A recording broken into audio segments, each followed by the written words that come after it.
But anyway, going forward, this presentation is available to you. It's very well documented and cited with references. So please ask me if you want to, and you want to take it with you and share it with whoever, students or other people. But it's a very divisive issue, as we know. And in the United States, it's been going on for years and years and years. But it's come more to light with the advent of cell phones and video cameras and things like that have really captured some of these issues governing our police and our citizens, okay? So first with the definition.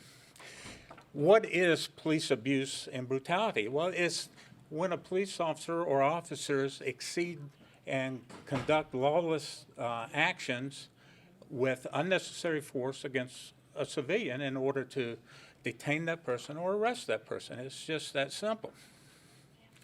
Now, the easy way, I think, to think of it is when the officer or officers' actions or behaviors become punishing rather than detention and securing the individual to answer to the charges to which they will be arrested, which they're being arrested for. So if the conduct and behavior is punishing, then the mindset for the police officer and their training should trigger that. You know, it should be almost like, I've got the person secured, I've got the person handcuffed, but if I give them extra kicks or I hit them, then it's becoming punishing, right? Lord forbid that they use their service revolver to use the maximum force, which is deadly force. Or tasers. Right. So symbolically, Rodney King in 1991 became the symbolic case that brought all this police abuse and brutality to the forefront. It happened in LA after officers were chasing King, who was fleeing. They secured the individual. And a gentleman by the name of George Holliday apparently was on holiday or vacation and was in a motel balcony, and he saw the disturbance and the issue happening. So he filmed it with his video camera. Now, the officers, after they had secured King, started to hit him with their nightsticks. They struck him over 51 times. He was handcuffed. He was not going anywhere. But this was obviously punishing. So, anyway, the officers were charged and arrested, 4 of them, for police brutality. Okay, and it went into 1992 to where they had a trial, and then as the case would move along, the officers were found not guilty. That precipitated protests, and protests, when they become violent or become riotous, are termed a riot. So a protest becomes a riot very easy when there's violence or when there's looting, burning, and destruction of property. I think there was like 31 people that were killed for the riots that ensued. Multiple businesses burned down and destroyed, and a lot of things that just happened. The governor in California had to call out the National Guards, and it went on and on. So Rodney King became the symbol in the United States. Law protest or riots. Very simple to understand. You can get out and demonstrate, and you can exercise your constitutional rights, and you can protest to the government's actions or to other actions, particularly as we see with these police issues.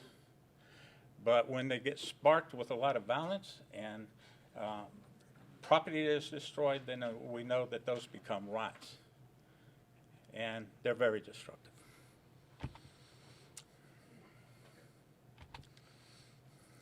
I'm not going to go into police tactics.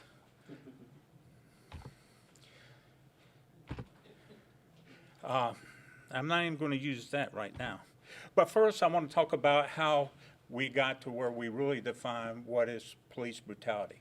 In 1985, there was a case that the Supreme Court heard, and it concerned a young man by the name of Gardner. He was a black male, and the police had been summoned in Tennessee for a burglary call. Police arrived.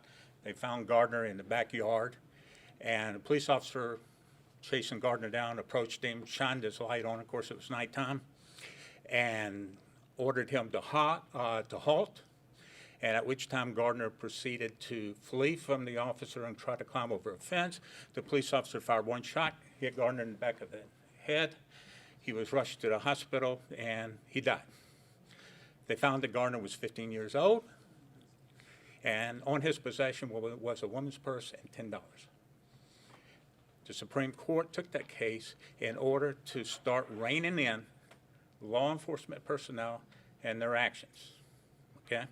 That was really the purpose of that Supreme Court case. The family, of course, had sued, Gardner's family had sued the state of Tennessee. That's how it elevated up to the Supreme Court. So at any rate, from that decision, it nullified or made Tennessee's law unconstitutional. So here we have the first declaration really by the Supreme Court, and it said that you cannot use deadly force in order to stop a fleeing felon, except that, and that's the key thing, except that that person at that time poses an immediate threat to life or serious injury. A threat to life or a serious injury to the police officer or surrounding civilians. So from that, police departments all over the country in the United States had to scramble and rewrite their policies and take into the fact that now this is unconstitutional to do that. Okay? The next case to really define police abuse and brutality was in Graham versus Connor. That was in 1989, and that was a case where Graham had gone into a convenience store. He was driven there by a cohort, Barry, two black males. They go into a convenience store, and Graham was suffering from an episode of insulin or a diabetic event. He wanted to get some orange juice. When he went into the convenience store, the lines were too long. So he rushed out of the store, got into the car with Barry driving, his friend. Barry sped off to go somewhere else to get him the sugar that he needed for his diabetic episode. A Charlotte police officer in North Carolina witnessed that action and thought that that was very strange, and there must have been a crime committed because of the way he rushed out and got in the car and they sped off. Lit the car up, pulled him over, at which time they ordered Graham to stay in the car. Graham got out of the car, ran around the car for 2 times for no apparent reason, sat on the curb and proceeded to pass out. So the cop, now upset, and other officers arriving because he didn't follow the lawful command to stay, in the car, thought he was just drunk. And Barry, of course, was explaining to the officers, the guy was suffering from diabetic episode. At any rate, they grabbed Graham. He came to it. They grabbed him up because of his little resistance, smashed his face in the hood of the car, threw him into the police cruiser, at which time the police officer took Graham back to the convenience store and found that there was no issue. Nothing had happened. Okay? So they took Graham home. Later on, Graham would sue Connor and the Charlotte Police Department, saying that he violated his civil rights, his constitutional rights, and filed a Title 42, Section 1983 lawsuit, which is the prevailing way or the vehicle at that time to bring forth remedy for that type of situation in a civil matter. The Supreme Court heard it, and in a 9 Supreme Court justices that sit on the court decided, no, not so. They decided, based on the evidence, and this is one of the first times that the Supreme Court listened word by word and videos of the whole transaction, and they decided that they would remand the case back and not give the remedy to Graham for the action. Their decision was that judgment of the police actions must be in real-time action. The police officer they revealed in their decision was acting in the scope of what they believed was in their mind when Graham took the actions. So they were justified, based on their belief, on Graham and Barry's actions to pull the car over. And then, because of further actions, they were justified in securing Graham, even though no crime had happened. Okay, that's pretty key to this. All right, so in that decision, we got further clarification of how the court would proceed and protect police officers in the United States. Okay, it has to be real time, not in 20/20 hindsight, and it must be reasonable action in the totality of the circumstances.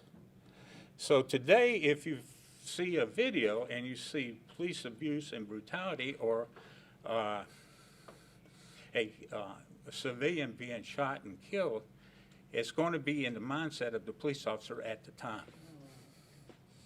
And if the police officer says, I'm in fear of my life, and they will be instructed by the defense attorneys if they're being charged, you were in fear of your life, right?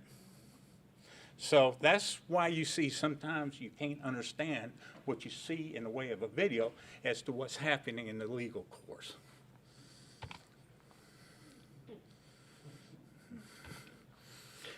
Now we know that it doesn't have to be a police revolver, that takes the life of an individual. It can be a vehicle. So the Supreme Court has ruled on Scott versus Harris, which was a deputy in Georgia by the name of Harris who was chasing after a fleeing motorist, at which time Scott was exceeding very high speeds. So the county deputy continued to pursue Harris to pull him over, but they couldn't get Scott to pull over. So they pulled what they call a pit maneuver. Have you all heard of that? That's where you take and use your car to bump the rear end of another car. It sends it in a spinning motion, and it will crash usually the car.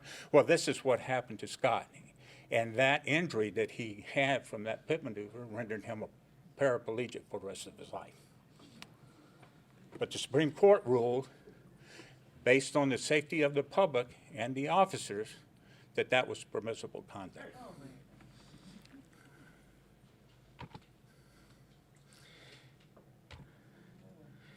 I want to go back here just a minute and show you this slide, if I will. If I may find it. Okay, so after the Gardner case, I told you that law enforcement agencies through the United States had to scramble to rewrite their policies and train their police officers on what they were going to do. The use of force continuum basically says when an officer arrives in his or her uniform and confronts a suspect, that is the first stage in taking control of the situation. The next one is the use of verbal commands. Please, Dr. Esmail, get out of your car and raise your hands. That would be the first verbal command, okay? From there, as the suspect's resistance or propensity maybe to use force against the police officer is then allowed to escalate their use of different levels of force to get the situation under control. And that might be a compliance hold, grabbing the person by the back of the neck or by the back of their arms, to having them spread eagle against the wall or getting down to the ground and putting the cuffs on them. If they continue to resist, another step level up is the intermediate hold, which allows police to use mace, electrical devices such as tasers, and of course then the final step in the whole equation is if it's necessary to use deadly lethal force. Deadly lethal force is under the defense of life standard. It should only ever be used when there's absolute surety that that person poses a immediate threat of life or serious injury. But today, I think our police have gone a little bit too far, and they're quick to pull the trigger. Okay, I have to move on real quick so I can get Dr. Esmail up here to talk about some cases that he wants to highlight to you, and we'll go from there and maybe have some recommendations and a wrap-up.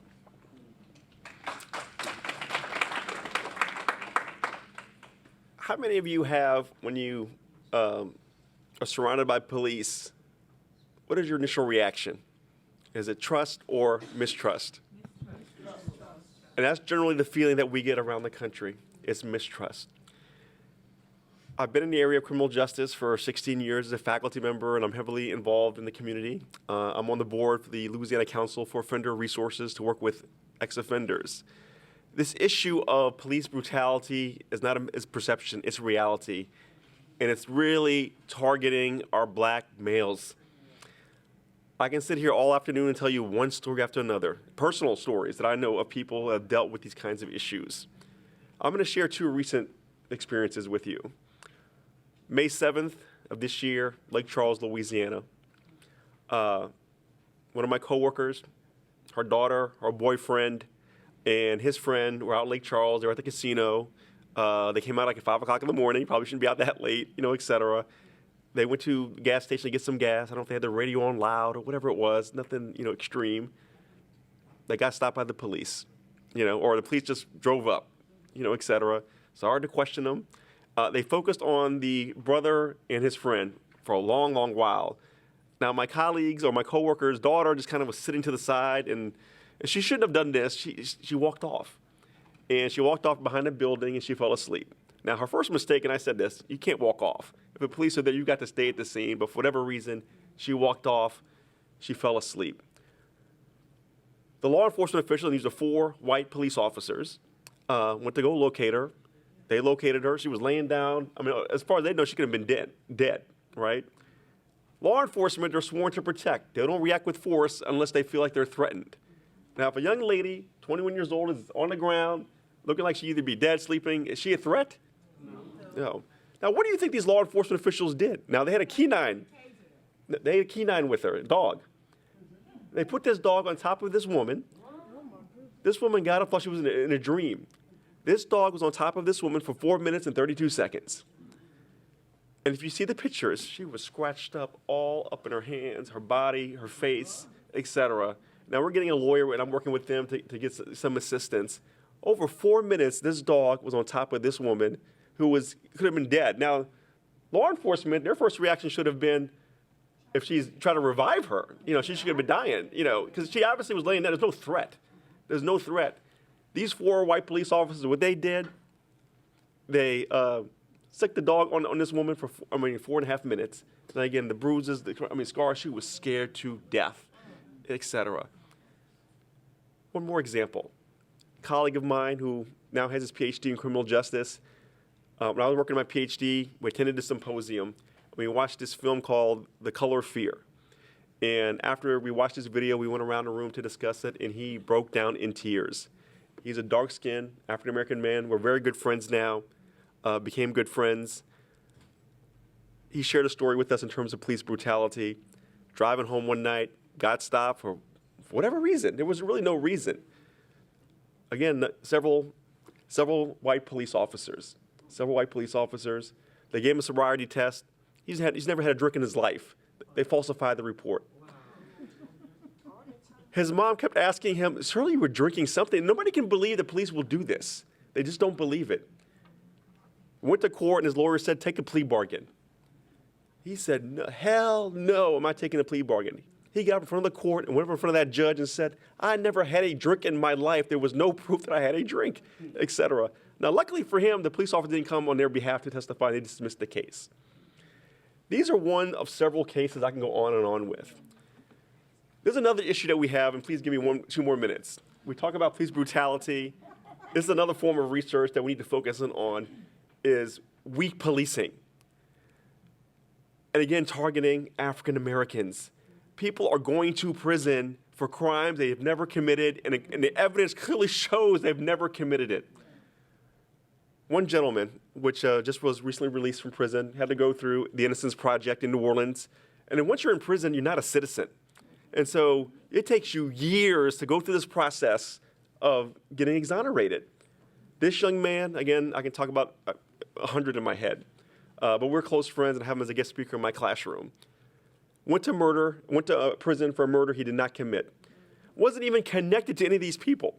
The only connection was he just lived in the same neighborhood, etc.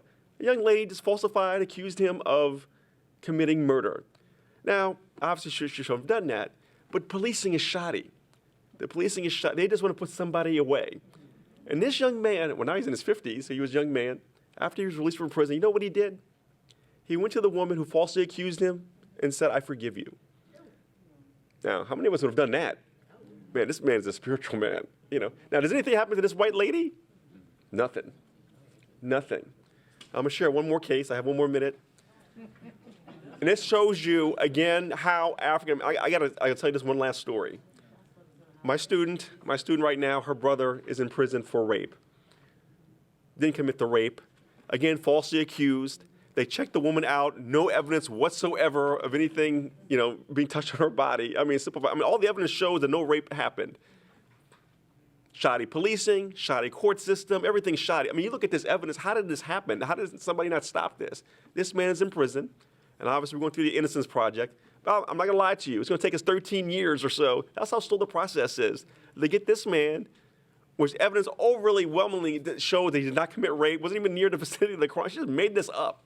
And they checked her. There was no evidence of penetration, nothing, etc. And yet this man's in prison for a rape he didn't commit and no evidence to show that, again, targeting young black males. Not only do we need to worry about police brutality, but it's weak policing, especially our African-American communities. And we're going to continue to work on this. I'm going to continue to work on this because we have serious problems in this country, and it's focused, very, very serious problems. So if y'all have any questions, I don't know if we're running out of time.